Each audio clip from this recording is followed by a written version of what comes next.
Finally મસ્ત ગાડી એકદમ ક્લીન થઈ જાય. જો અહીંયા હતો ને ચકલીનો ઘર બિલો. હા ગઈ છે અંદર. બાકી જો કઈ મસ્ત ક્લીન ગાડી કરી દીધી એકદમ.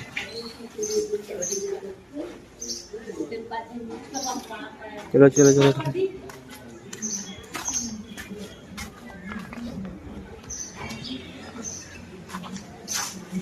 જોઈ શકો ગાઈસ ક્યારે બત્તીની ક્લીન કમ્પ્લીટ. જો ગાઈસ ફાઇનલી આપણે ગાડી લઈને નીકળી ગયા છીએ. હવે નીકળી ગયા ને હવે નીકળીએ બહુ પહેલાં પપ્પાને લઈશું. પપ્પાને લઈને ગામડે જઈશું તો ડાયરેક્ટ મંદિર જ નીકળશું. ઓકે ચલો પહેલાં આપણે અંદર બેસી જઈએ. આ બધી બાઇક બધું સરખું કરવા દો. ઓહ આ મેડમ જીજુ